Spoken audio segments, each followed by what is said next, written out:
Përmbledhja e ngjarjeve kryesore të ditës në Radio 7. Sekretari i përgjithshëm i Vlenit dhe zëvendës kryeministri i parë Bekim Sali është shprehur optimist për rritjen e mbështetjes së koalicionit qeverisës. Në një intervistë për TV21, ai deklaroi se kurdo që mbahen zgjedhjet parlamentare, Vlen do të ketë mbështetje për më shumë se 40%. Sipas Salit, në zgjedhjet e ardhshme Vlen do të jetë më i unifikuar dhe me shtrirje më të gjerë në terren për shkak se siç thoi, skeptikët do të jenë të parët që do të antarësohen në parti. Dhe unë besoj që në zgjedhjet e ardhshme do të jemi edhe më të unifikuar, po edhe më të zgjeruar, më të shtrirë në terren, për shkak se gjithë skeptikët do të jenë të parët që do të antarësohen në Vlen. Pres rezultatet e parë, ne të kemi diku rreth 40% më tepër për krajin. Alianca për shqiptarët, krau i udhëhequr nga Ziadin Sela, paraqet në kuvend një projekt ligj të ri për përfaqësim të drejtë adekuat. Sipas tij, zgjidhja ligjore propozuar nga qeveria në Shkup nuk garanton përfaqësim real të shqiptarëve në institucione shtetërore në Maqedoninë e Veriut. Alianca për shqiptarët thonë se projekti ligji i qeverisë është i papranueshëm dhe nuk e mbron në mënyrën e duhur parimin kushtetues të përfaqësimit të drejtë. Rajoni. Antarët e dhomës së përfaqësuesve të Kongresit Amerikan, Keith Self nga radhët e Republikanëve, Suhas Subramnian nga Demokratët, takojnë Preshev me përfaqësues të pushtetit lokal, partive politike shqiptare dhe Këshillit Kombëtar Shqiptar. Në fillim të këtij viti, Komiteti për Politikë të Jashtme i dhomës së përfaqësuesve të Kongresit Amerikan miratoi një projekt ligj ku kërkoi raport gjithëpërfshirës për pozitën e pakicave në Serbi me fokus të veçantë tek shqiptarët në luginën e Preshevës. Projekt ligji hartuar nga kongresmeni Keith Self parashikon shqyrtimin e disa çështjeve, përfshirë pasifizimin e adresave, kufizimet në përdorimin e gjuhës shqipe në institucionet publike, mosnjohjen e diplomave nga Kosova dhe mungesën e teksteve shkollore në gjuhën shqipe. Merret ata që ndruan në Beograd dhe Bosnjë dhe Hercegovinë dhe pritet të vizitojnë dhe Kosovën. Kryetari i Këshillit Kombëtar Shqiptar pas takimit me kongresmenët amerikanë të pranishëm luginën e Preshevës, deklaruan se pjesë e problematikave të trajtuara ishin pasifizimi i adresave, mosnjohja e diplomave, mungesa e përfaqësimit institucional dhe mungesa e zhvillimit ekonomik. Enkel Rexhepi deklaroi se mungesa e investimeve, bllokimi i mjeteve nga Republika e Kosovës për Këshillin Kombëtar Shqiptar, centralizimi i shtetit në çdo institucion, moshapje e kufirit Miratoc Llojan, mosbatimi i planit 7 pikësh dhe i planit aksional për integrimin e shqiptarëve në institucione shtetërore janë dëshmi të qarta të një qasje diskriminuese nga Beogradi.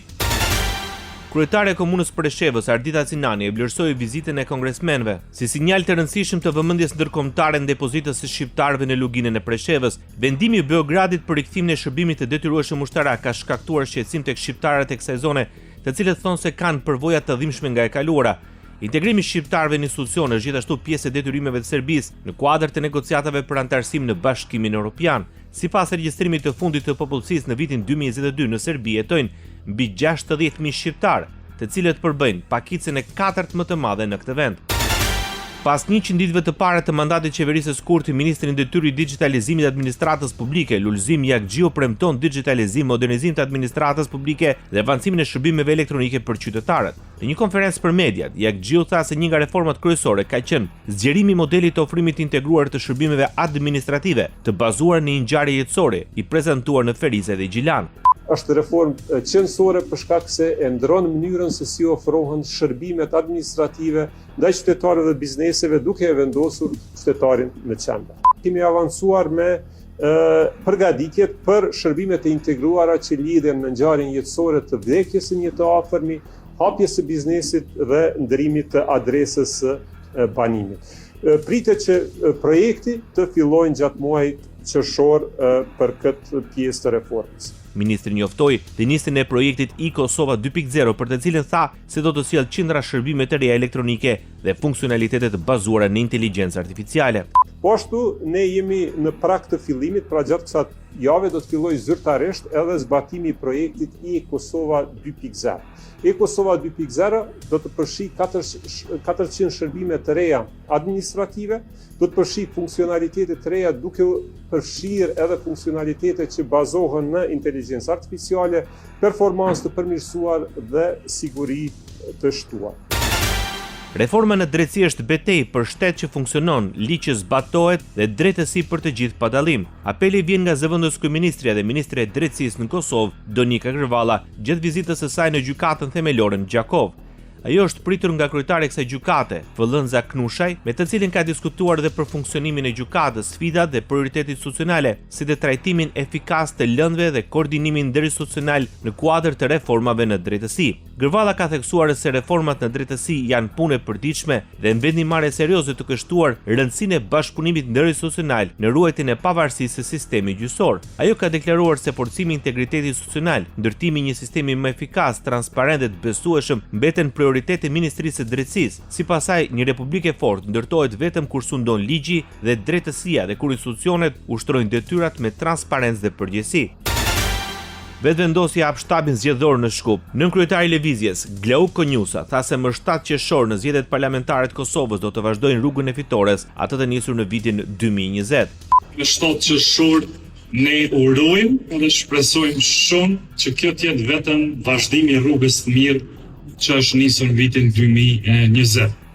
Jemi gjithë së bashku në ata 110 numra me të cilët dalim para jo vetëm para juve, por para gjithë shqiptarëve kudo që janë, me ballin hapur, sepse jemi të sigurt që kemi punuar me ndershmëri për shtetin tonë, për popullin tonë, pa interesa personale.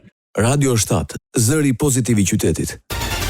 Kryeministri i Shqipërisë konfirmon përpjekjet për integrim në Bashkimin Evropian si rrugtimi i vetëm i vendit. Gjatë fjalës së mbajtur në konferencën rajonale me temë Nga prona tek progresi, ku morën pjesë përfaqësues të vendeve të Bashkimit Evropian, Edi Rama kujtoi se vendi vijon të mbetet një vëmendje të vazhdueshme nga Unioni. Bashkimi Evropian është diçka për cilën mund të ankohesh gjithë ditën, por me Bashkimin Evropian një gjë është e sigurt, natën s'ke makve.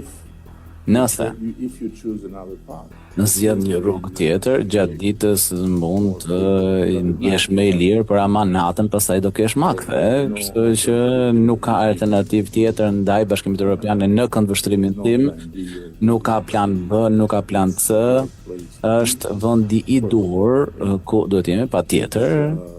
Lidhur me problematikën e pronave në Shqipëri, kryeministri theksoi se Shqipëria është vendi i vetëm në rajon ku të drejtat e pronës kanë qenë në një tyrësni kaq të madhe për shkak të kalimit nga një sistem me pronë totalisht shtetërore në një realitet ku shteti humbi kontrollin mbi territorin pas rënies së komunizmit. Kryeministri Edi Rama kritikoi opozitën se me protesta tentoi të dëmtojë imazhin dhe të bllokojë procesin e integrimit. Nga Durrësi, kreu i qeverisë shqiptare, tha se kundërshtarët politik morën rrugët me molotov dhe gëzoheshin që fotot e kazanëve me plera apo flakadan dilnin nëpër mediat e botës. Ku nuk shkuan e qa nuk sajuan, e mbi të gjitha për turpin e madh, po turpi është një fjalë që nuk ka lidhje me ta. Morën rrugët me molotov dhe gëzoheshin që fotografitë e kazanëve me plera që digjeshin apo të flakadanëve që qëllonin mbi kryeministrinë apo mbi xhamin e madhe, dilnin nëpër mediat e botës. Arritën deri në pikën që nxorën flamujt e Gjermanisë në bulevard. Për herë të parë në historinë e pluralizmit. I kishin pa flamujt e Amerikës. Kur thoshin Amerika është me ne, ju kujtohet? Po flamujt e Gjermanisë nuk ishin parë ndonjëherë që të dilnin në bulevard për të rrëzuar qeverinë. Këtej molotovët, këtej flamujt e Gjermanisë dhe mbushën dynjan që Gjermania na ka ndëshkuar. Kryetari i Partisë Demokratike nga foltorja para kryeministrisë vlerësoi referendumin brenda partisë si një platformë komunikimi të qytetarëve dhe deputetëve të opozitës për adresimin e problematikave në vend. Sali Berisha vlerësoi se procesi kishte një vlerë të jashtëzakonshme pasi sipas tij ai shprehu vullnetin e demokratëve dhe besimin ndaj drejtimit të tij. Saj referendum kishte një vlerë të jashtëzakonshme. Jo sa ata që votuan, e them këtë, jo sa ata që votuan në 90% shprehet vot besimin ndaj meje.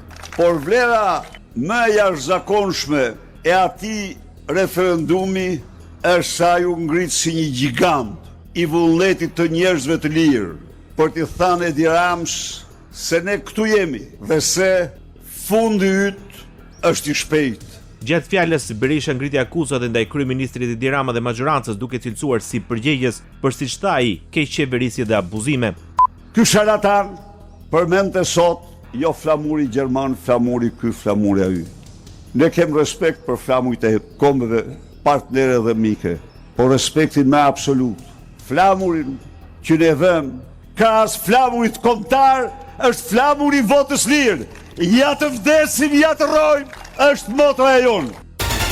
Prokuria e posaçme antikorrupsion me antimafin e Barit goditën një grup kriminal të dyshuar për pastrim të parave. Lëshohen 14 masa sigurie, nga të cilat 10 arrest me burg, 6 ekzekutuara në Itali dhe 4 në Shqipëri. Një i arrestuar në arrest shtëpie dhe 3 me detyrim paraqitje. Në pranga ka rënë Ergys Kastrati, i shpallur prej 2 vitesh në kërkim ndërkombëtar nga autoritetet italiane, gruaja e tij dhe 2 shoferë që transportonin para. Në Itali, masa e sigurisë është komunikuar kreut të dyshuar të grupit kriminal Igli Kamberi, i arrestuar në korrik të vitit 2025 në Hungari. Bota. Presidenti Amerikan Donald Trump deklaroi se uraniumi pasuruar i Iranit do dërgohet në SBA për të shkatruar ose do të asgjësohet një lokacion tjetër, ndërsa vazhdojnë bisedimet për një marrëveshje kornizë për përfundimin e luftës me Iranin. Sipas Trumpit, në proces duhet të marrë pjesë aksioni për energji atomike ose ekuivalenti i tij, por mbetet e paqartë nëse ai referoi Agjencisë Amerikane apo Agjencisë Ndërkombëtare për Energji Atomike të Organizatës së Kombeve të Bashkuara me seli në Vjenë. E ardhmja e rezervave të Iranit për rreth 400 kg uranium të pasuruar në një nivel të lartë mbetet një nga pengesat kryesore në negociata. Rusia rrit kërcënimet ndaj Kievit, paralajmëron sulme të vazhdueshme dhe u bë e thirrje qytetarëve amerikanë të largohen nga kryeqyteti i Ukrainës. Një ditë pasi Moska sulmoi rajonin e Kievit me qindra dron dhe një raketë të re hipersonike, ministri i jashtëm rus Sergej Lavrov telefonoi sekretarin amerikan të shtetit Marco Rubio, duke i kërkuar që të evakuojë stafin diplomatik dhe qytetarët amerikanë nga Kievi. Rusia justifikoi këto kërcënime duke referuar një sulmi ndaj një konvikti shkollor në rajonin e Luhanskit që është nën kontroll në rus. Duke folur për gazetarët gjatë një vizite në Indi, Rubio konfirmoi paralajmërimin e Lavrovit. Ministria e Jashtme e Ukrainës e përshkroi paralajmërimin rus si shantazh të paturpshëm që synon të friksojë diplomatët e huaj dhe organizatat ndërkombëtare. Ndoqët edicionin informativ të lajmeve në Radio 7, zëri pozitiv i qytetit.